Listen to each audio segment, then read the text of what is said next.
Hello and welcome, this is Skinner, and we're back with some more of the multi-consumer products playthrough of Stellaris using the MegaCorp DLC. We're continuing to try and fix the economy. Right now it's not doing so hot, and we're trying to do what we can. Let's continue to move along here, because we kind of just need to do that.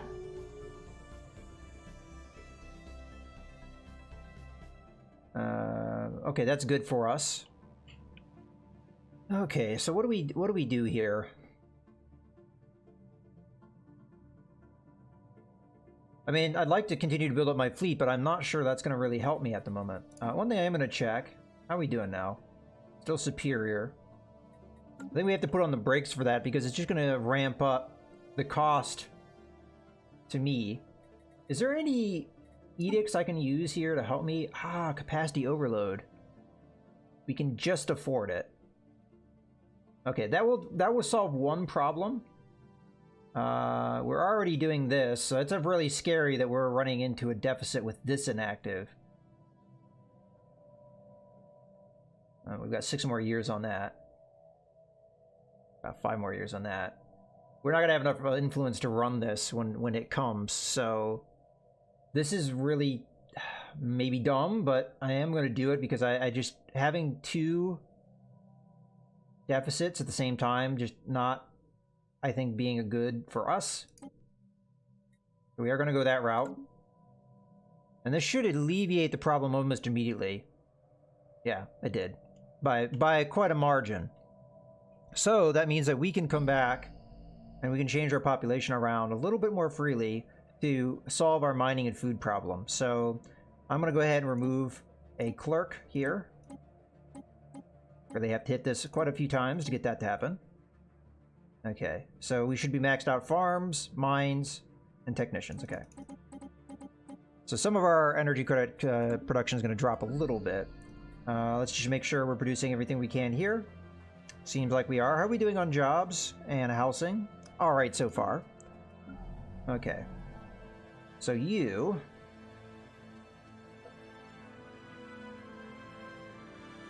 are not filled out in mining or farming.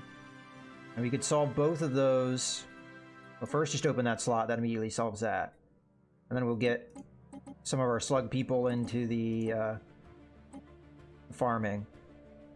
Ideally, we'd want them in the mining, but these guys just really... It seems like the Rackets, they're dead set on a particular job, and they'll do that over anything else. I don't know if their population is just meant to be annoying as all hell or what, but they do that successfully, I guess.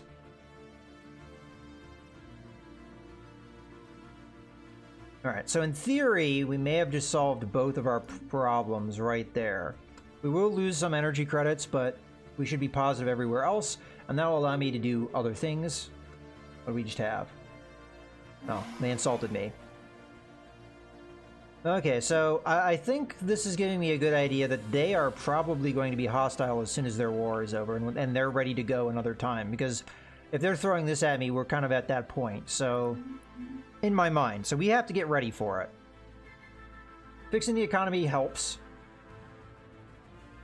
As a matter of fact, can we do this upgrade now? We need 900. Well, I can buy that. I will do so.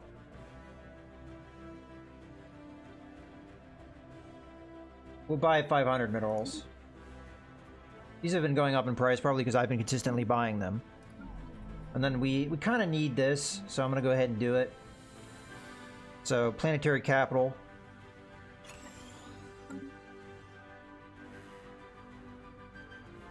I almost wonder if the branch offices are costing me quite a bit. They could be. Because I have a few branch offices out there, and a couple of them are kind of worthless. Although this one's getting there. How many population do they have? 14, so we're quite a ways away. But, I mean, at least they're giving me something. Whereas these guys... 10 population?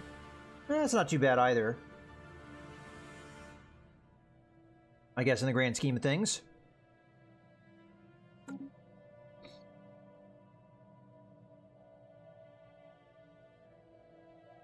Alright, so, as I said, we kind of have fixed our economy. Alloys are doing decently. I also want to wait for this tradition. this one here before I build any more star bases. So that we're put on hold because we're fairly certain we're going to get that soon. So let's go into the ship designer. I do want to upgrade all of my other ships. So all they're going to get here is the antimatter reactor, which will give them more power, which in general usually makes them better. So just do that now. But we're also going to design a new ship that's going to take advantage of some technology we have. Another thing I've just realized, I don't think I've upgraded the defense platform in a long time. Okay. So the new design is going to be a cruiser. It is going to have the... I'm going to put missiles in every slot I can. Missile core. And then I don't think you can do that on the back end. So what do we have so far? We have a bunch of small slots. Let's go with the medium slot then. Okay, so we've got a missile boat here. And we're going to go ahead and, of course, put our missile technology, because we're actually, I think, a bit ahead on that compared to our other weapon types. So in the small slot, I'm going to have to look at this and see what would be the better choice here. Plasma throwers are in general better as long as you're not having to deal with shields. At least I think so. 2.9 versus 2.83, so it's very marginal. And this, I think, is in general better with accuracy and tracking. This does more damage on a hit. So we could kind of do a varied loadout. And then another thing is these guys are really good against shields. Average damage is also very high. So how about we do 2 of these. We do a plasma thrower in the back in that medium slot. Because that's 7.29, which I think is the highest damage output of anything. And then we do blue lasers here and here. So that is my idea. And then for these slots, I think we're going to go ahead, go do, and then shields. And then I would like more power, because I like having power, as you can see. That has increased our power quite a bit. And as a result, damage output is 47.5. Now, I don't know if that's necessarily great. And we're going to have another ship name here. And this is going to be the Audit class cruiser. We're going to make them count all the missiles that are coming at them. Alright, let's go ahead and save that. Okay, so we now have our new missile boat here. Let's compare the two. So we've got the Audit class versus... Oh, it's very close. The Embargo and the Audit are fairly close. It's a very slight edge to the Audit class cruiser in damage output. They also have the edge in range because of the missiles. As a matter of fact, we're going to change its programming to be a artillery. And it's going to stay at long range, at 80 range. A lot of its weapons won't reach at that range. But that, you know, we're going to bombard them with missiles. That's the whole point. So you want to keep at longer range. It also increases ship fire rate, it seems. It increases the weapon range by 5%. It's not going to really matter too much. That means our missile's going to hit from quite a ways away, but it's not going to matter as far as like these weapons. 5% isn't going to make a big difference with these ones. So it is what it is. Okay. Let's go ahead and save that as well. Yeah. Okay. So yeah, I like it. All right, a defense platform hasn't been upgraded in a while, so let's remedy that.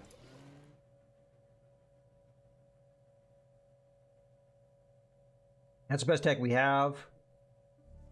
We could go with something like a plasma thrower just to give us a little bit of variety. I mean, really, the problem we have is we don't have anything that deals with shields. I mean, this kind of does, but they'd have to be really close for it to matter. Well, I'm gonna go ahead and grab the plasma thrower nonetheless. So we'll have a medium. We'll have the medium blue laser and a medium plasma thrower. All right, let's save that. We do have some defense platforms that we're gonna need to upgrade. I will go ahead and do that, but I am only going to do it. I didn't mean to rotate the screen. Whoops. I will only do it at a Ludra station because that's going to actually be on the front line, whereas the Zaffa station is not, so not a high priority for me right now. So we'll go ahead and make this upgrade now. Okay, so Gorham Station. Go to the shipyard here. How much does the audit class cost me? It is more expensive than the embargo class, but it is going to give us more variety. The same. Oh, interesting. So piracy suppression is higher on the smaller ships. I guess that kind of makes sense, because you're not going to want to use a cruiser to do that as much. So let's go ahead and get a audit class cruiser going here. And that's with the 20% reduction, by the way. We've got an Empire and a Governor modifier, and we're still having to pay that kind of money. So pretty dang expensive. All right, let's continue here. And it's good to be upscaled back into positive.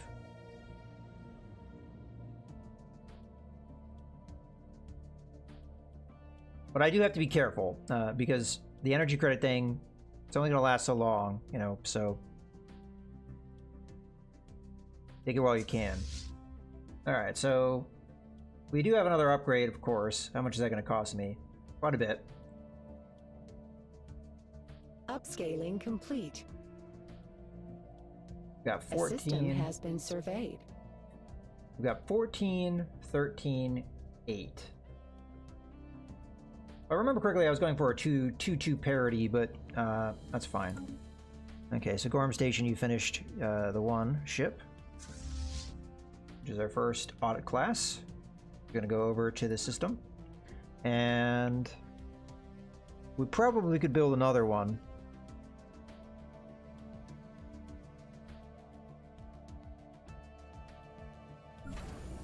Let's build one more.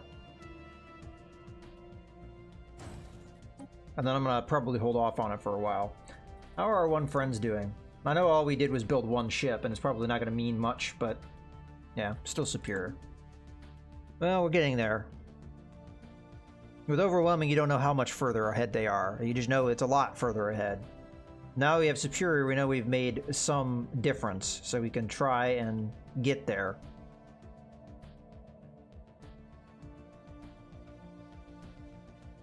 Oh, we've surveyed. That took a long time for how little was found.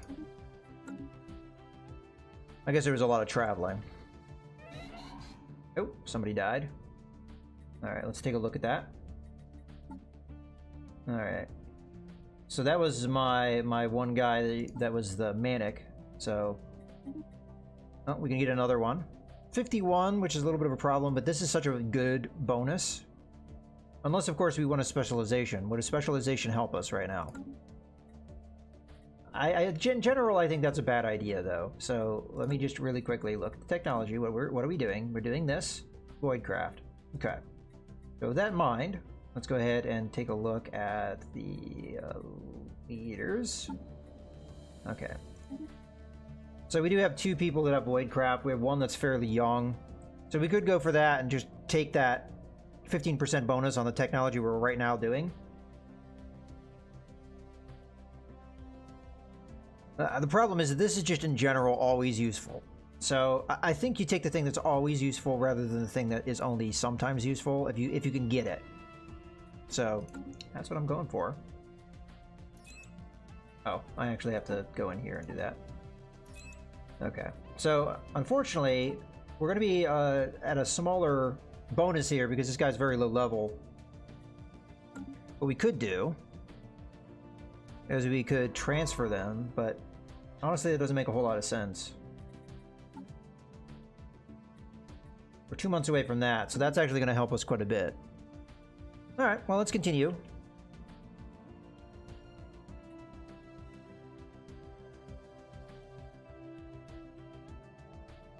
Research actualized. Okay, so we've got a bunch of things going on all at once here. So we just got self-evolving research, which means we now have an extra pick, which is going to be good for us.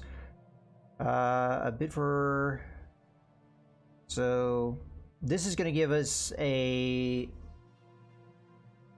15% bonus, give us another science job, and what have you. That's good. Hyperdrive upgrade I have to take, though. We're so far behind in this. What else we got? Energy credits from technicians. This looks like an Empire modifier. Yeah, it is.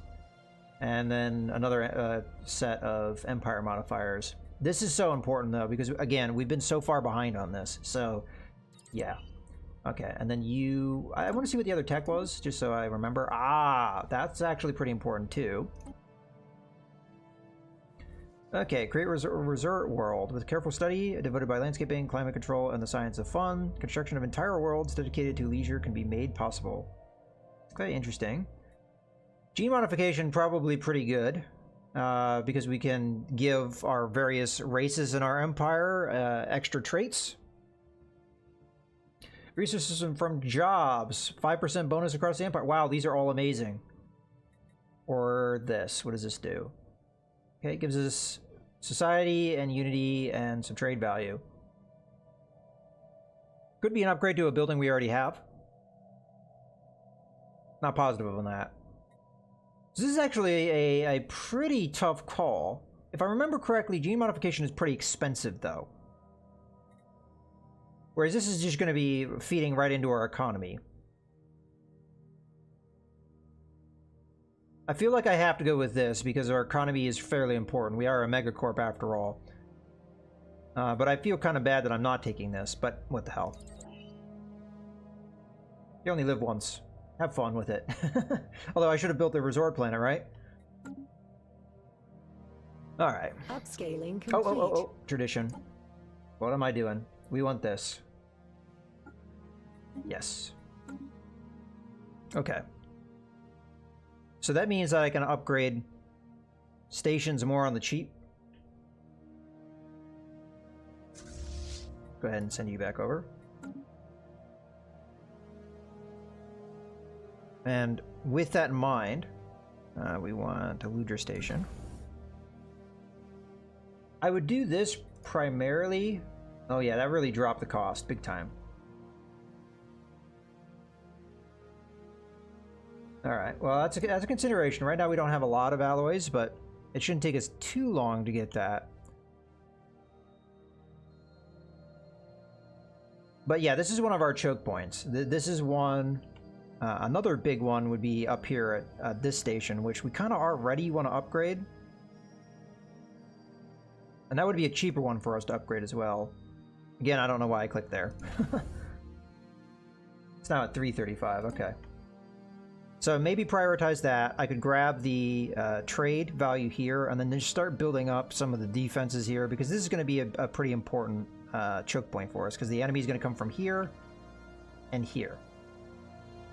Gorham is still a pretty important choke point, because once they break through Vana, they have to go this way and through Gorham to ultimately get to our main chunk of our empire, or they have to go through our ally, which honestly, the ally way is going to be the easier way for them.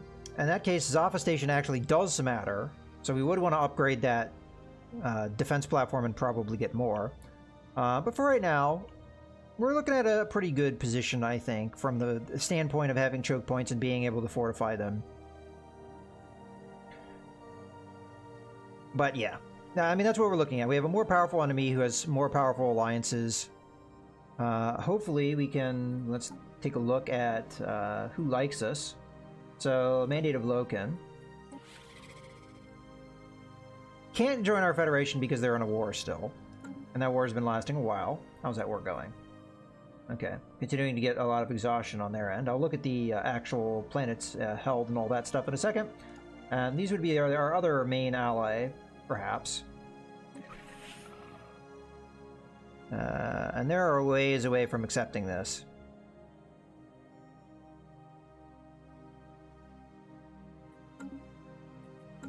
Okay, let's take a look at the war real quick before we end this video. I mean, this is still looking bad. Looks like they've gained this system. I don't remember them having this. Maybe 1 or 2 more systems here have been gained. No movement here still. I can't imagine that they couldn't get this system if they wanted it. Unless their fleet has just been utterly destroyed. I mean, we could check that kind of stuff. It'd take a while to check it. Mandate of Loken is one of them. Equivalent to us, so that means that they have a pretty sizable fleet. They must not be really helping. You guys are probably absolutely destroyed. Yeah, you're done. I mean, that's not surprising. But the one that, you know, you'd think would really be fighting here, they're also involved. And they're also equivalent, although their technology is quite a bit behind. Yeah, these guys are equivalent to us as well. So I don't feel like the Gorf citizen state has really been fighting. They've just been letting their vassal get absolutely stomped, and they have done almost nothing to stop it. And they could come in here and they could probably take the system, no problem. So I wonder if the AI is just kind of wasting their fleet or what they're doing. But definitely they are losing this war. All right, well, in any case, let's go ahead and wrap up the video here. I hope you guys have enjoyed. This is Mouse Gunner, signing out.